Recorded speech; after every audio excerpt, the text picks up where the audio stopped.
예배의 말씀 찾겠습니다. 오늘은 이사야 42장 1절로 4절까지 말씀을 봅니다. 이사야 42장 1절로 4절 말씀 다 같이 합독합니다. 시작. 내가 붙드는 나의 종, 내 마음에 기뻐하는 자고 내가 택한 사람을 보라. 내가 나의 병을 그에게 주었은즉 그가 이방의 정의를 베풀리라. 그는 외치지 아니하며 목소리를 높이지 아니하며 그 소리로 거리에 들리지 하지 아니하며 항갈 때를 꺾지 아니하며 그대 가는 등불을 끄지 아니하고 진실로 정의를 신행할 것이며 그는 쉬하지 아니하며 낙담하지 아니하고 세상의 정의를 수위에 이르느니 선들이 그 교훈을 원망하리이다. 아멘. 신앙의 신기루 앞에서라는 제목으로 은혜를 나누고자 합니다. 이 삶에 또 신기루라고 하는 게 있어요.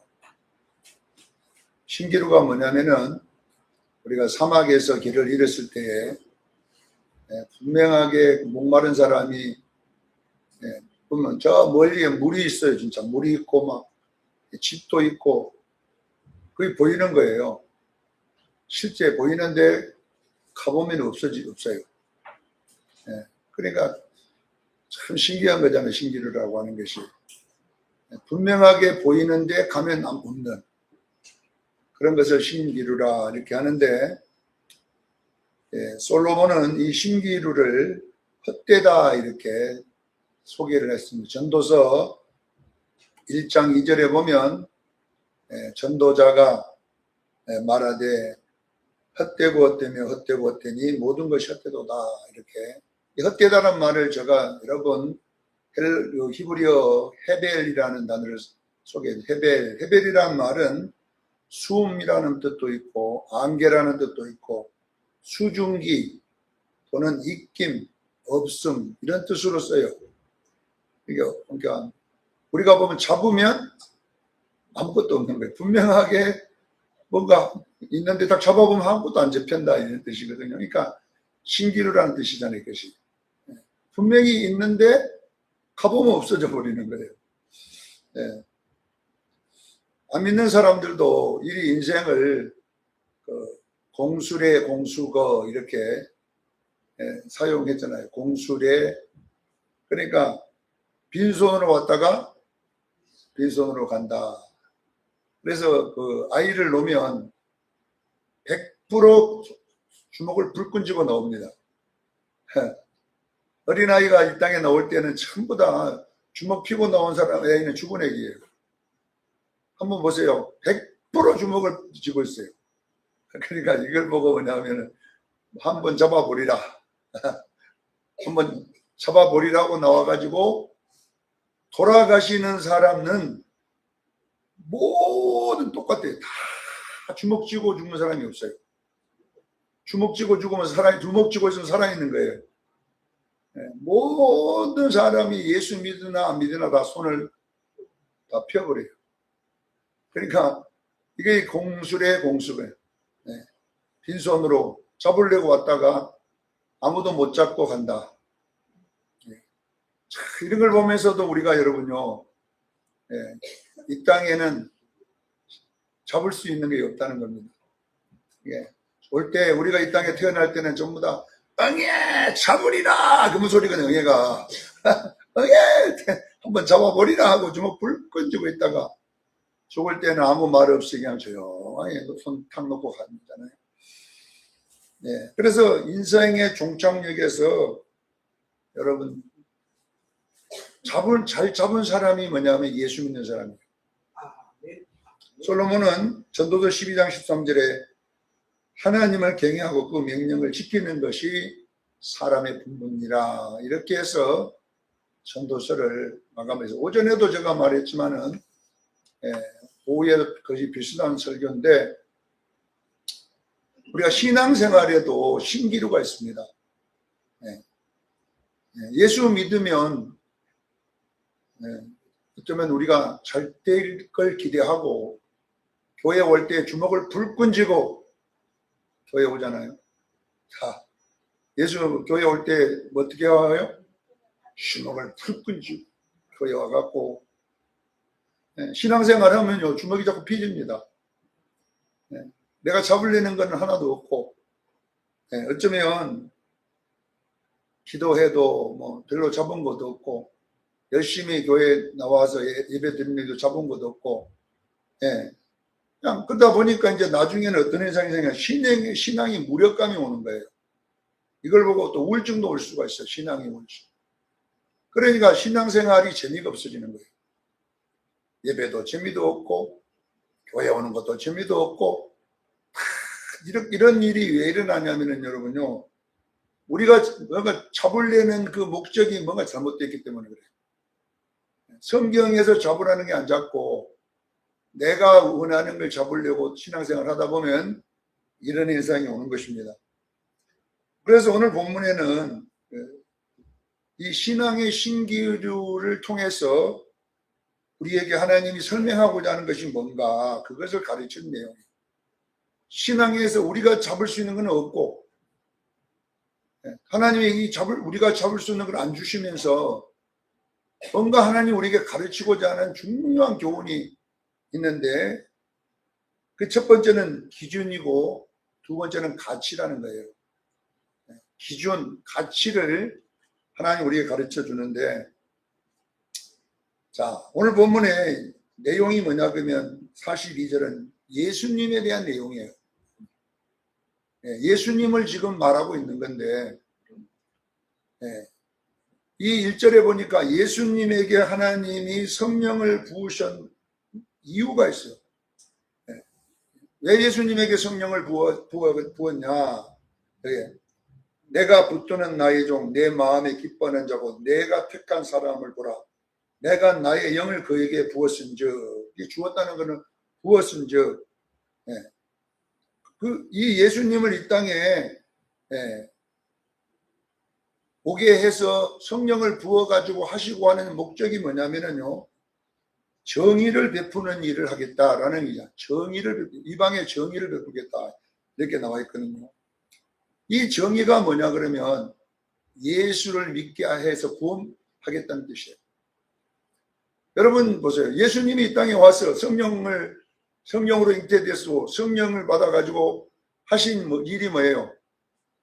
예수 믿어야 구원받는다라는 것을 했어요. 자, 여러분 보세요. 우리가 교회에 왔을 때에, 교회 다닐 때에 이 축복이라는 기준이 뭐냐면은 그 예수를 믿고 그 다음에 그 예수 위에 더하기 뭔가를 이렇게 해서 여러분이 만족하고 행복해지려고 하면 어쩌면은 여러분 평생 행복 안 할 수도 있다는 이야기입니다. 아셔야 돼요.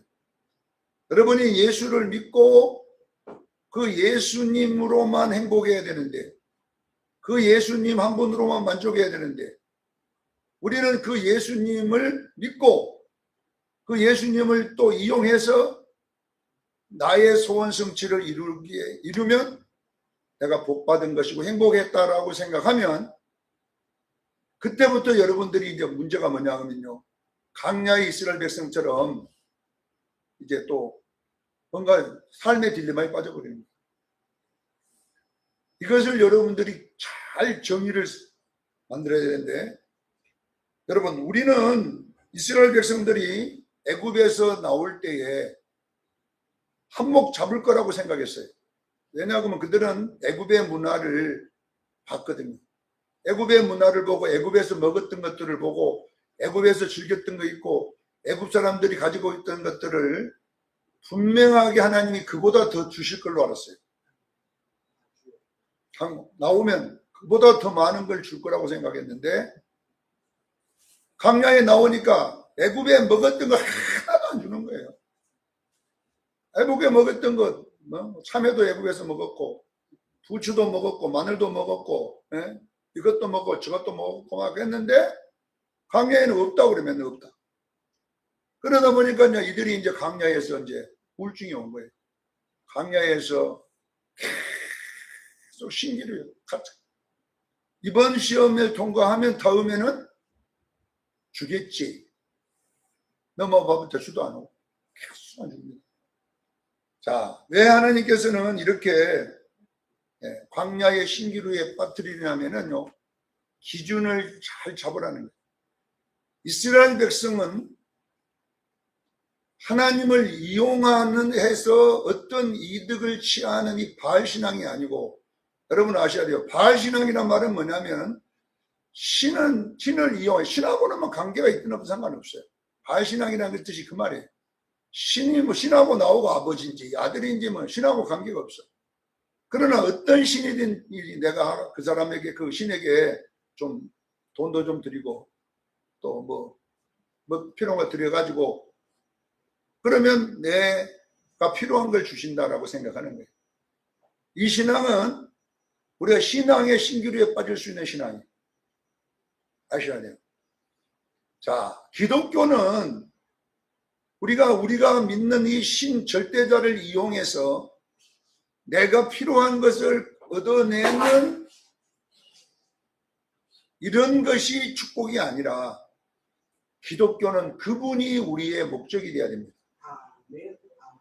그러니까 그것이 다른 종교와 차이점인 거예요. 여러분 아셔야 돼요. 그분하고 나와 무슨 관계인지도 몰라. 그냥 교회 다니면 하나님 믿고 막 이렇게 하는데 관계는 모르고 그냥 그분은 열심히 하다 보면 헌금도 내고 교회 건축도 하고 막 이렇게 하다 보면 뭔가 복 주시겠지. 이러다가 보면 열심히 이제 복 받으려고 교회 건축했어요. 돈도 자기가 나름대로 집도 하나 팔아고 들었어요. 이랬는데 아무런 집 두 채가 안 생기는 거예요. 여기 한 채 들었으면 목사님들은 그저 30배, 60배, 100배의 축복을 받을 수 있습니다. 믿습니까? 아멘 했는데 100배는 서로 간에 한 배도 안 나. 지금요 보세요. 서울의 큰 대형 교회들은 자살해 죽는 성도들이 많아요. 얼마나 많이 자살해 죽으면 통합 측에서는 예수 믿고 자살해 죽으면 천국 간다고 이제 헌법을 만들었죠. 왜냐하면은 그래 내가 그걸 가만히 보니까 그러면 예수 믿고 열심히 장로까지 됐는데 그렇게 했는데 그러면 잘해 죽었으면 지옥 갔다고 어떻게 말해지냐. 그렇기 때문에 이거는 우리가 법을 고치려 해갖고 했는데 왜냐 그러면 왜 자살해 죽을까요? 자기들이 그렇게 어떤 사람이 자살에 잘 죽냐면은 열심히 한 사람들 막 교회에 열심히 하고 막 새벽기도도 열심히 하고 막 열심히 한 결과가 뭐냐 반대가 왔을 때 그 견디실 수가 없는 거예요. 너무 고통스러운 거예요. 그리고 그러다 보면 하나님 원망이 나오고 하나님 믿은 것에 대한 후회가 나오고 이렇게 하는 거예요. 이것이 뭐냐 그러면 여러분 보세요. 기독교의 기준은 아셔야 돼요. 기독교의 정의는 하나님이 예수님을 이 땅에 보낼 때에 예수님이 예수님을 보내주셨지 돈을 보내준 게 아니라는 것입니다. 깨닫기를 바랍니다. 이방인에게 구원을 베풀어 주셨지 이방인에게 예수를 주었잖아요. 지금 이게 정의라니까요. 이게 기준이라니까요. 기독교의 기준은요 예수 그리스도시에요. 예수 주려고 성령을 부어주신 거예요. 그러면 이게 뭐냐 그러면 여러분 보세요. 우리는 여러분요 예수를 가졌으면 예수님이 내 안에 왔으면 여러분은 복받은 사람이에요. 깨닫기를 바랍니다. 그러니까 오늘날 교회가 여러분이 교회에 올 때도 마찬가지예요. 교회에 올 때도 오늘 예배를 드리면 뭔가 우리가 더 좋은 환경, 더 좋은 집, 이게 생기는 거라고 생각하면 안 되고 그런 걸 목적으로 교회에 하면 안 되고 우리가 교회에 오는 목적은 예수 그리스도를 만나는 거예요. 오늘날 우리는요 예수님과의 관계를 별로 몰라요. 관계. 그분하고 뭐 어떤 관계인지 그분이 나와 함께 하는지 그런 거는 상관하지 않고 돈이 많이 벌리면 야, 복 받았다. 기분 좋다 이렇게 하는데 여러분 돈이 많이 벌리고 안 벌리고 보다 더 중요한 거는요 예수님이 나와 함께 하시는 거예요. 예수님이 우리 수정교회에 함께 하시는 거예요. 여러분이 예수님이 여러분과 동행하는 거예요. 이 관계가 기독교의 핵심 교리임을 믿으시기를 바랍니다. 그래서 오늘 본문에 예수님에게 성령을 부으시고 하나님의 영을 부어가지고 이 땅에 보내실 때는 우리에게 필요한, 이 땅에 필요한 것들을 주시려고 한 게 아니라 구원을 주시려고 했다 이 말이에요. 구원이 뭡니까? 예수 그리스도십니다. 그래서 여러분들이 아셔야 돼요. 기독교의 복, 기독교의 성공, 기독교의 부흥은 뭐냐 그러면요, 숫자가 아니고 예수님이 함께 하시는 거예요. 그러니까 예수님이 나와 함께 하느냐 안 하느냐가 굉장히 중요한 기독교의 기준이에요. 아무리 내가 많은 세상에서 돈을 가지고 있고 아무리 큰 교회 목사가 됐을지라도 그 예수님이 조승건 목사와 함께 하지 아니하면요, 그 목사는 실패한 목사예요. 아무리 대형 교회에서 뭐 사례비 한 달에 뭐 1억을 받는 교회 목사일지라도 그 목사와 예수님이 함께 안 할 수 있잖아요. 함께 안 하면 그 목사가 성공한 목사입니까? 실패한 목사입니까? 성공한 목사지요. 네? 꽝이 꽝 그래요. 꽝이지. 근데 여러분 보세요. 제가 얼마 전에 어느 동강사님의 간증을 들었더니 자기가 헌금 봉투를 하나 딱 헌금 기도를 해주는데 이 목사님 누구세요? 손 한번 들어보세요. 이렇게 해가지고 했는데 그 목사님 하나님이 목사님과 함께 하신다네요. 그리고 목사님 보고 수고했다 그러네요. 이렇게 그 목사님한테 그러는 거예요. 목사님, 하나님 목사님과 함께 하시네요.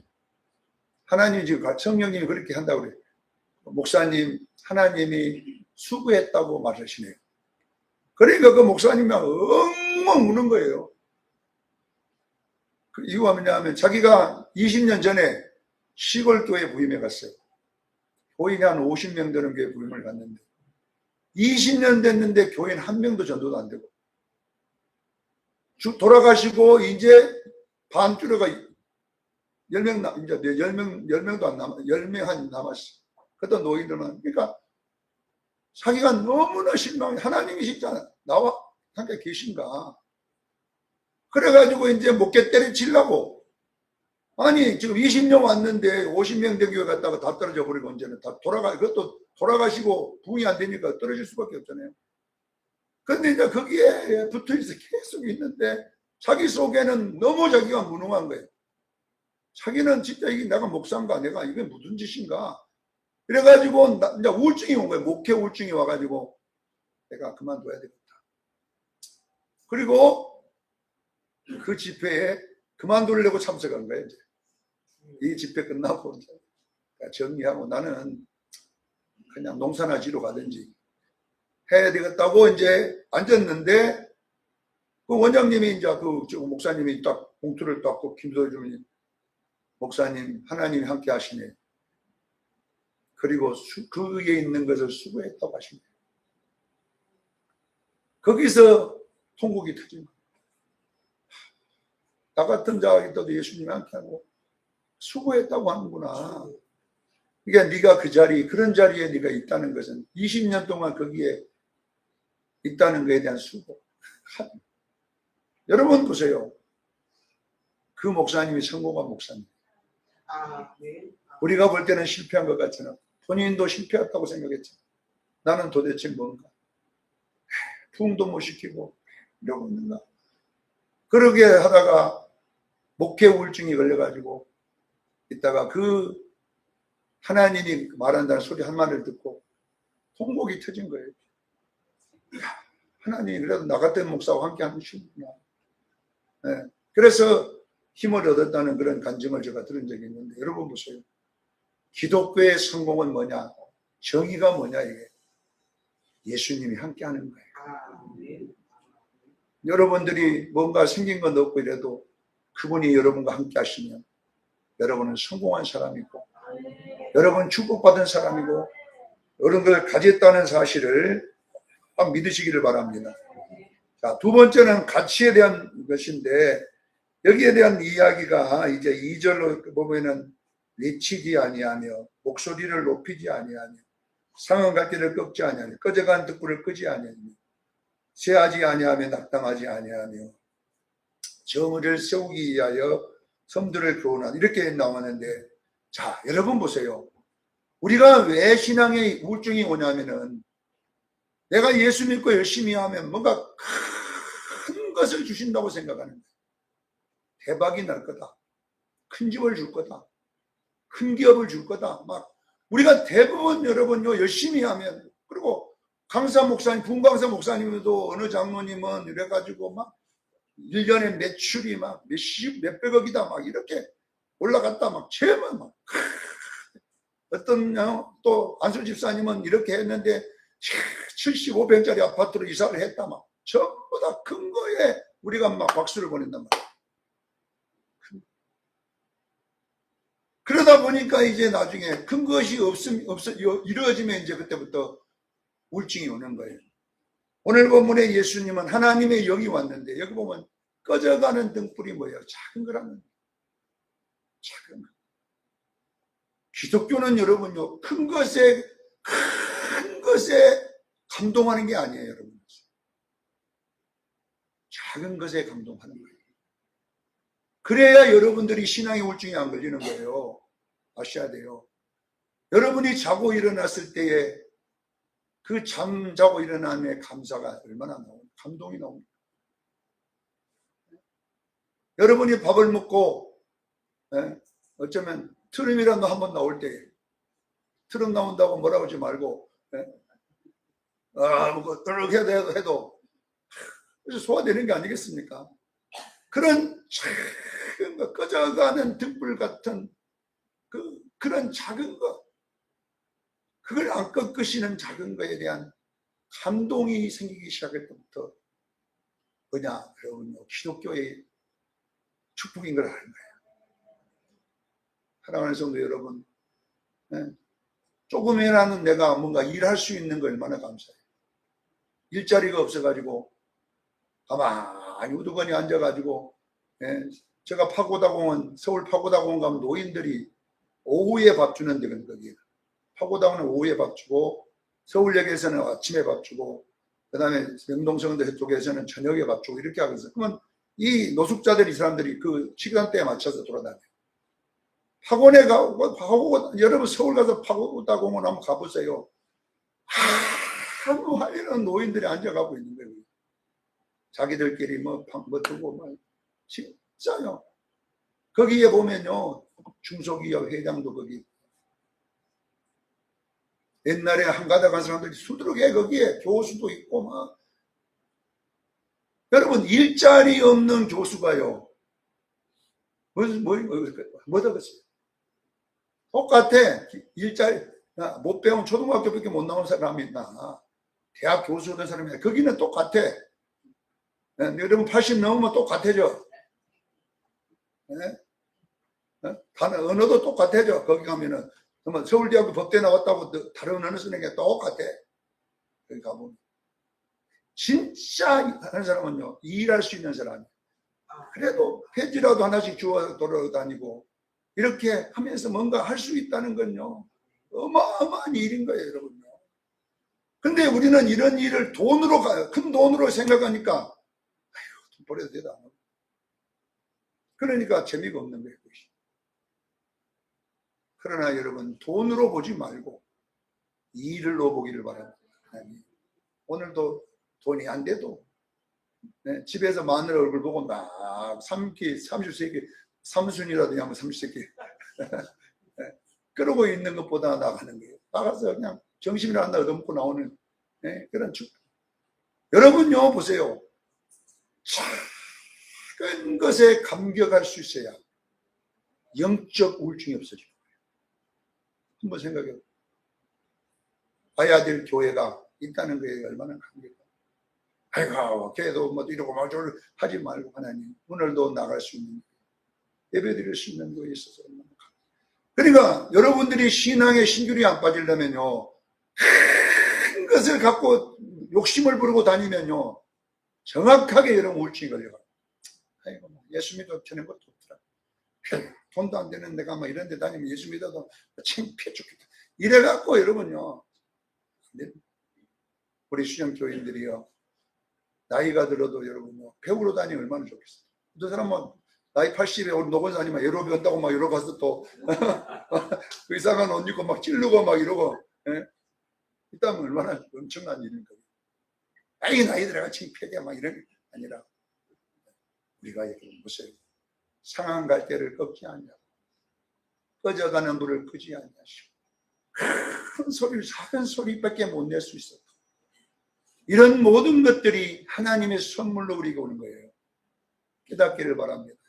그래서 우리 수련교인들이 여러분 신앙의 생동감, 신앙의 좀 정적인 것이 생기려는 것은 뭐냐? 작은 것에 감동이 있어요. 하나님이 이렇게 해주셨고 감동이 있어요. 감격이 있어야 돼요. 이렇게 할 때에 여러분요, 신앙의 신율이 안 빠지고 신앙이 살아 움직일 줄로 믿습니다. 당신은 뭘 그리 기쁘냐고, 뭘 그리 즐거냐고. 야, 오늘도 밥 먹었거든. 다른 사람들은 다 처먹는 거 갖고 멀지만 사는. 그게 뭘 그리 감동이. 당신은 몰라. 내가 이 밥 먹는 거에 작은 것. 당신이 나중에 이거 잃어보면 알 거야. 나중에 밥 못 먹고 링거만 꽂고 있을 때는 이게 얼마나 엄청나린지. 링거로 영양제 맞을 수 있지만은요, 내가 숟가락 떠가고 씹어먹는 밥이 얼마나 엄청난 것인지를 알게 되는 거예요. 사랑하는 성도 여러분, 우리는 큰 것에 감동받지 말고 큰 것에 감동되기를 바랍니다. 어느 목사님 그러잖아요. 머리를 심어보니까 하나씩 몇 만원이래. 하나씩 몇 년이 많으니까 이거 계산해 보니까 여러분들 머리에 보면 수십억을 지금 머리에다 얹고 다니는 사예요. 그게 그 감동이 없고 그냥 이거 먹거든요. 이거 막 귀찮아 죽겠다고 막 뭘 대단한 걸 해갖고 여기 뭐 그렇게 합니까? 사랑하는 성도 여러분, 첫째는 뭐냐? 예수님이 함께하는 그것이 기독교예요. 그분을 이용해서 뭔가 얻어내는 것이 아니라 그분이 목적이에요. 두 번째는 뭡니까? 큰 것에 감동하는 게 아니라 작은 것에 감동하는, 그냥 찡 소리에 감동하고 눈물 나고, 하나님 나를 이렇게 축복합니까? 이렇게 해갈 때 절대로 신앙에 여러분 우울증이 안 빠집니다. 그때 여러분들이 신앙이 잡힐 줄로 믿습니다. 예수가 잡히고, 이제 신기루가 아니에요. 이거 예수 잡아지는 거예요. 이런 은혜가 여러분의 길을 주의 이름으로 축원합니다. 기도하겠습니다.